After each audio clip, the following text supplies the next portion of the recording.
ناظرین کرام و سامعین اعظام، السلام علیکم ورحمۃ اللہ وبرکاتہ۔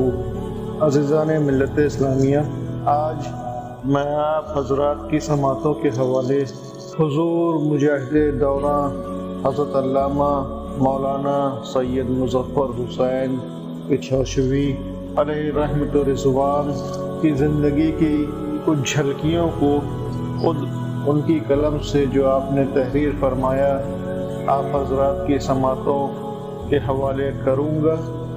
امید ہے کہ حضرت کی قلم سے حضرت کے احوال زندگی کو سن کر آپ کو بہت کچھ سیکھنے اور سمجھنے کی توفیق اللہ رب العزت ضرور عنایت فرمائے گا۔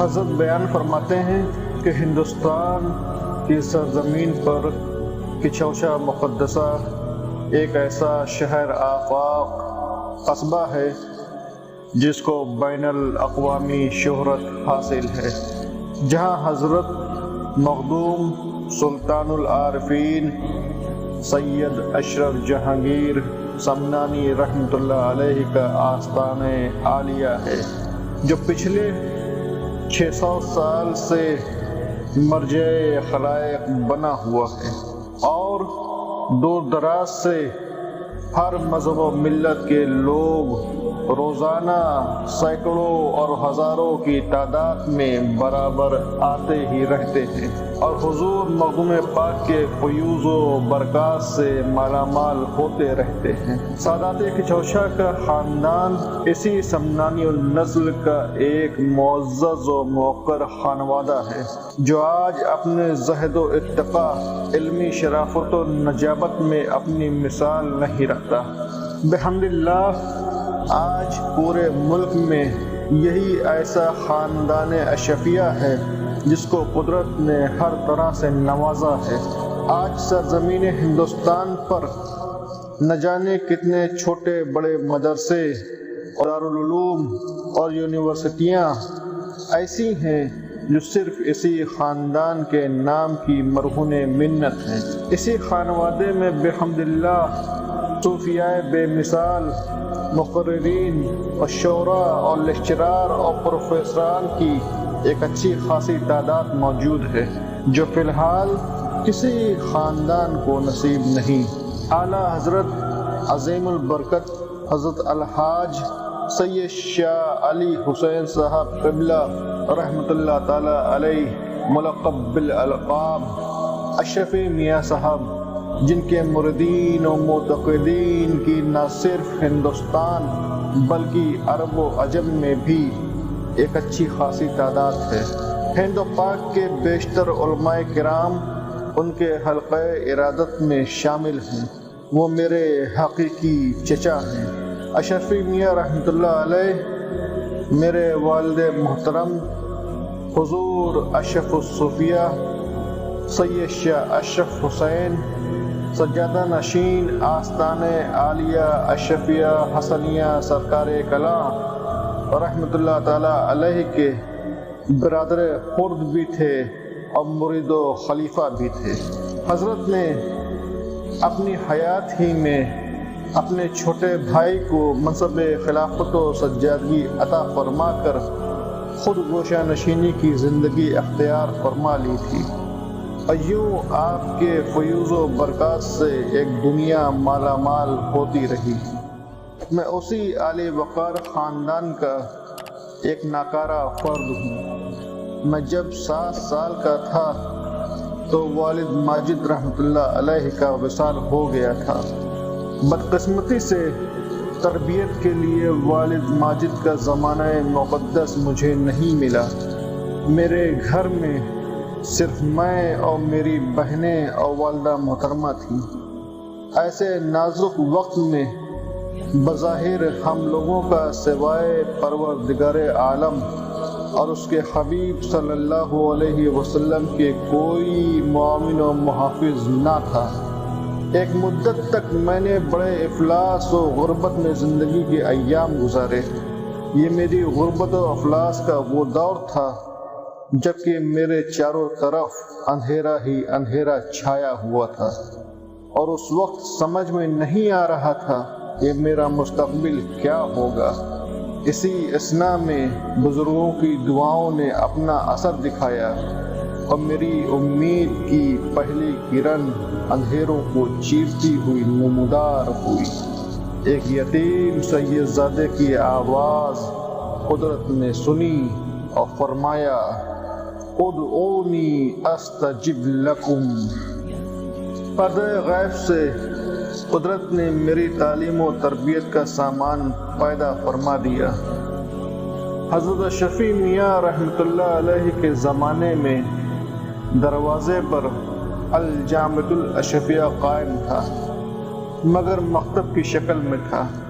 آپ کے وصال کے بعد مریدین اور معتقدین نے خاندان کے بچوں، خاص طور پر سجادہ نشین حضرت مولانا الحاج سید شاہ مختار اشرف جیلانی المعروف بھی محمد میاں سجادہ نشین خانقاہ اشرفیہ حسنیہ سرکار کلاں کی تعلیم و تربیت کے لیے اسی مدرسے کو، اسی مکتب کو ترقی دے دی، جس میں سب سے پہلے حضرت مولانا عبدالرشید خان صاحب فتح پوری رحمۃ اللہ تعالی علیہ بحیثیت صدر مدرس تشریف لائے۔ آپ کی بے پناہ صلاحیتوں اور ہر دل عزیزی نے جامعہ کو بہت جلد ترقی کی راہ پر گامزن کر دیا۔ دور دراز سے طلبہ بھی آتے گئے، تعلیم کا سلسلہ برابر جاری رہا۔ طلبہ کی زیادتی کی وجہ سے مدرسین کا اضافہ ہوا، چنانچہ بحیثیت مدرس ثانی حضرت مولانا احمد یار خان صاحب رحمۃ اللہ تعالی علیہ تشریف لائے۔ کیونکہ قدرتی طور پر میرے دل میں اپنے اساتذہ کی خدمت کا بے پناہ جذبہ تھا، اس لیے الجامعۃ الاشفیہ میں جتنے اساتذہ تشریف لائے وہ اپنے کرم سے نوازتے ہی رہے، جس میں سب سے زیادہ میرے اوپر اگر کسی کا احسان عظیم ہے تو وہ حضرت مولانا عبدالرشید خان صاحب رحمۃ اللہ تعالی علیہ شیخ الجامعہ ناگپور کی ذات گرامی تھی۔ میرے دور افلاس میں حضرت مولانا موصوف نے نہ صرف میری تعلیم و تربیت کا خیال رکھا بلکہ ایک حد تک خاموشی کے ساتھ مختلف بہانے سے مالی امداد بھی فرمایا کرتے تھے۔ مولانا موصوف کے احسانات عظیمہ سے اگر میں سبکدوش ہونا چاہوں تو نہیں ہو سکتا۔ اب ایک ایسا وقت آیا کہ حضرت محمد میاں کی تعلیم ختم ہو گئی اور ایک مختصر وقفہ کے بعد ہی مدرسہ حاضہ بھی ناگہانی بحران کا شکار ہو گیا اور علماء کا قافلہ پچھوچھا مقدسہ سے رخصت ہو کر مختلف مدارس میں چلا گیا۔ اب ہم لوگوں کی تعلیم ادھوری رہ گئی۔ خاندان و بیرون طلبہ اپنے والدین کے مشورے سے مختلف مدارس میں نیز کچھ جامع نعیمیہ مراد آباد چلے گئے۔ رہا میں کہاں جاتا اور کس کے مشورے سے، اور اگر جاتا بھی تو میرے اخراجات کا بار کون برداشت کرتا۔ اس وقت مجھ جیسے نادر مفلس کے سامنے وقت کا یہ ایک بہت بڑا اہم سوال تھا، جس کے حل کی بظاہر کوئی شکل نظر نہیں آتی تھی، لیکن یہاں بھی قدرت نے رحم فرمایا۔ نہ اب اگلے سے انسان ہیں، نہ اب اگلی سی باتیں ہیں، نہ جانے نظم یزدانی میں فرق آیا تو کیوں آیا۔ والد ماجد رحمۃ اللہ علیہ کا وصال ہو چکا تھا، لیکن ان کی دعائیں میری شریک زندگی رہیں اور انہی کی دعاؤں کے سہارے ترقی کی شاہراہوں پر چلتا رہا۔ میرے استاد محترم شیخ الجامعہ نے ایک دن میری والدہ محترمہ سے فرمایا کہ مظفر بڑا ہونہار بچہ ہے، اگر آپ اس کو ہمیں دے دیں تو ہو سکتا ہے ہم لوگ اس خانوادے کے ایک مفلس و نادار بچے کی کچھ خدمت کر دیں۔ یہ سن کر میری والدہ محترمہ کی بانچیں کھل گئیں، گرچہ ان کو میری جدائی گوارا نہیں تھی، مگر میرے مستقبل کے پیش نظر والدہ محترمہ کو میری جدائی کا غم برداشت کرنا پڑا، اور میں اپنے اساتذہ کے ہمراہ جامعہ نعیمیہ مراد آباد چلا گیا۔ تنہا نہ سمجھ ہم کو تو اے گردش دوراں، دنیا میں کوئی جن کا نہیں ان کا خدا ہے۔ جامعہ نعیمیہ میں تعلیمی سلسلہ شروع ہو گیا۔ وہاں بھی میں نے اپنے اساتذہ کی خدمت کو اپنا فرض منصبی سمجھا۔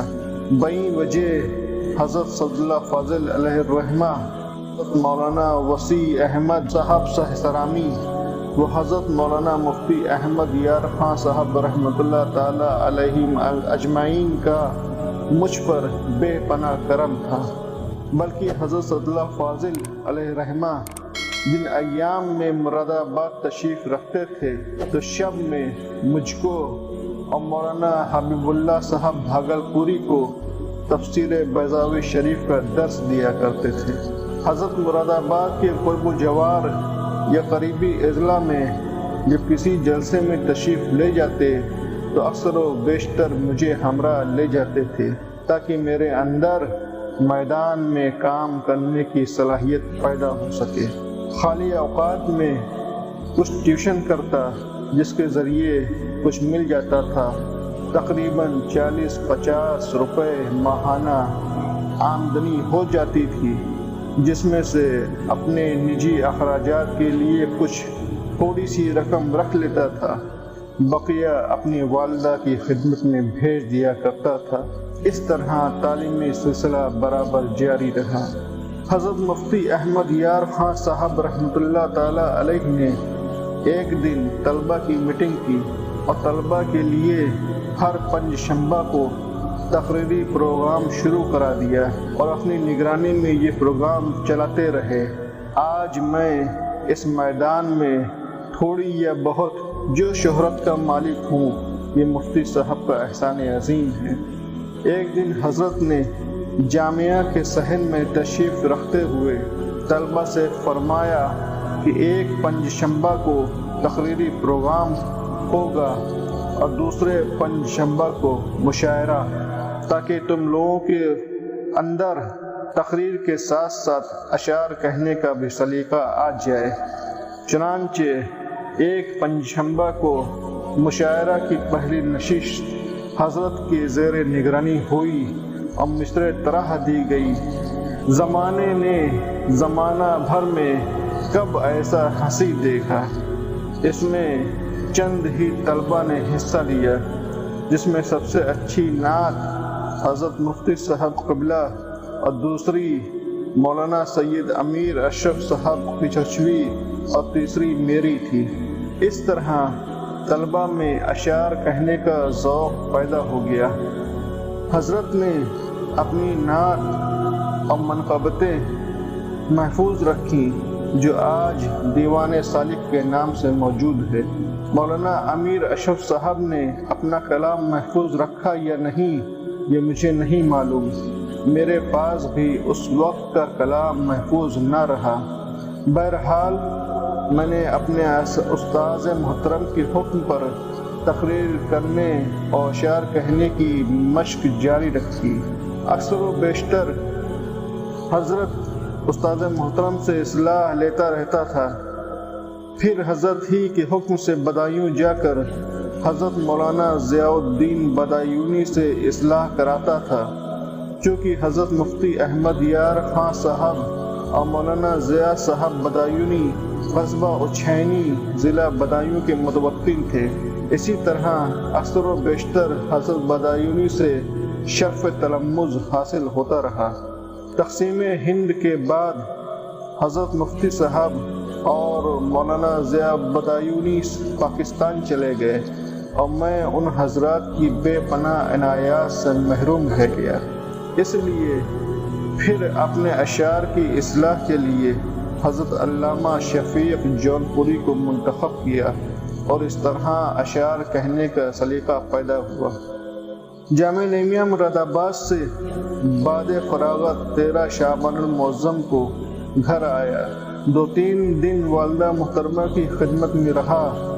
والدہ نے فرمایا، بیٹا 10-12 دن ماہ رمضان المبارک آنے کو رہ گیا ہے۔ ارشاد فرمایا کہ سلطان پور کے مریدین کا اصرار ہے، جاؤ ان سے ملاقات کر آؤ۔ میں والدہ کے حکم پر چلا تو گیا، لیکن یہ نہیں جانتا تھا کہ وہ مجھے ہمیشہ کے لیے اپنے سے جدا کر رہی ہیں۔ ابھی مجھ کو گئے ہوئے صرف 2-3 یوم ہی ہوئے تھے کہ اچانک اطلاع پہنچی کہ کئی شعبان المعظم کو والدہ محترمہ کا انتقال ہو گیا ہے۔ انا للہ و انا الیہ راجعون۔ اب میں ہر طرح سے بے یار و مددگار ہو گیا۔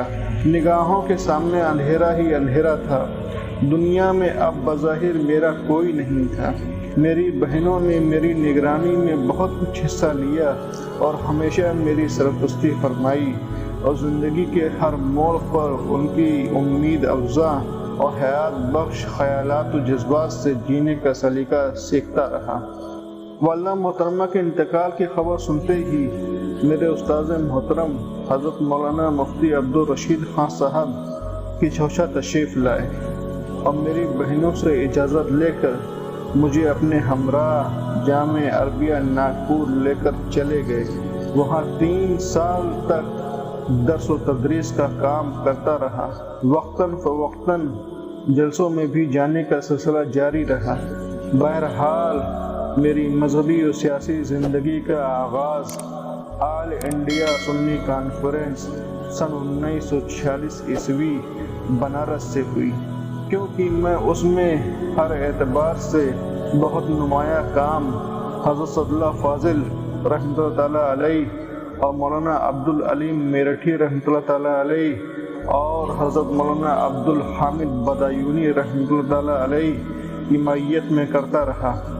آل انڈیا سنی کانفرنس کی پہلی میٹنگ فروری سن 1946 عیسوی میں ہوئی، جس میں اہل بنارس نے حضرت سے فرمایا کہ 11 مارچ سن 1946 عیسوی کو بنارس میں الیکشن ہے، اپنے علماء میں سے کسی ایسے شخص کو منتخب کیا جائے جو بابا خلیل داس کے مقابلے میں ہمارے نمائندے عبدالشکور پہلوان کو کامیاب کرا سکے۔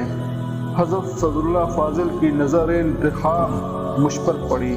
ان کے حکم سے عبدالرشید پہلوان کی طرف سے بنارس و مرزا پور پر مشتمل حلقہ کا ورک کیا اور بحمد اللہ عبدالشکور پہلوان بابا خلیل داس کے مقابلے میں کامیاب ہو گئے۔ اس طرح سے میری سیاسی زندگی کا آغاز ہوا اور حضرت صد اللہ فاضل علیہ رحمہ کی دوربین نگاہیں جیسے میرے اندر یہ صلاحیتیں دیکھ رہی تھیں، جو یہ کام میرے سپرد کیا۔ اور پھر ایک زمانہ وہ بھی آیا کہ اپنے وطن میں بلا کر مجھے پارلیمنٹ کی ممبری سے نواز دیا۔ آج آپ حضرات مجھ کو سرزمین ہندوستان کی پارلیمنٹ سے لے کر میدان تقریر و سیاست میں جو کچھ دیکھ رہے ہیں، اس میں حضرت صد اللہ فاضل علیہ رحمہ اور میرے اساتذہ نیز میرے ہم عصر علماء کا کرم میرے ساتھ شامل حال رہا ہے، چونکہ میں بہت غریب و نادار و بے مایہ انسان تھا۔ اس لیے اس بات کے سوچنے میں حق بجانب تھا کہ اگر دنیا میں ترقی کرنا ہے تو اپنے اخلاق و مروت اور عوام و خواص کی ہمدردی حاصل کرنی ہے۔ چنانچہ انہی باتوں کو میں نے اپنی زندگی کا نصب العین بنایا، اور آج آپ مجھے جو اس منزل پر دیکھ رہے ہیں وہ میری قومی، ملی، مذہبی، سیاسی خدمات کا نتیجہ ہے۔ یہ تو میری داستان زندگی بہت طویل ہے، اگر میں اس کو قلم بند کروں تو ایک ضخیم کتابچہ تیار ہو سکتا ہے، لیکن یہاں داستان غم نہیں بیان کرنا ہے۔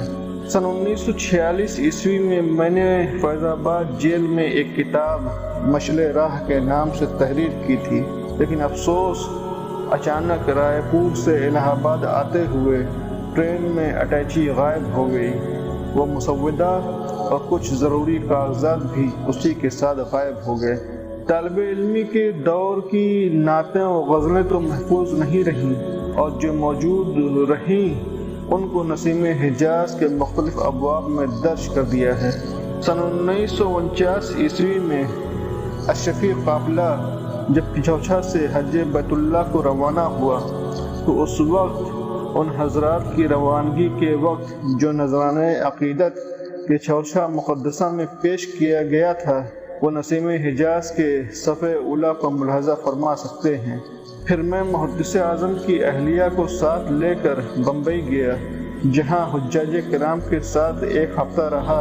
جس دن ان حضرات کا قافلہ روانہ ہونے والا تھا اس کے ایک دن قبل بمبئی کی ایک دعوت اسرانہ کے موقع پر میں نے ایک سلام پیام مقموم بواسطہ زائرین بطحہ خدمت میں پیش کیا۔ اس وقت نہ جانے کتنی محبوب گھڑی تھی کہ وہ سلام ایسا مقبول ہوا کہ دوسرے دن میرے بھی جانے کا سامان پیدا ہو گیا اور میں بے سر و سامانی کے عالم میں روانہ ہو گیا۔ اس وقت سے میری شاعری کا باقاعدہ آغاز ہوا جو آپ کے سامنے نسیم حجاز کی شکل میں موجود ہے۔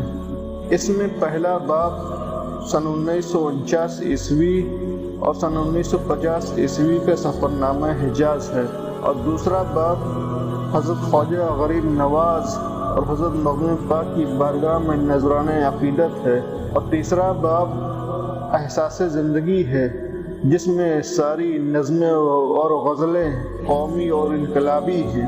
چوتھا باب نغمہ حیات نو ہے جو غزلیات پر مشتمل ہے۔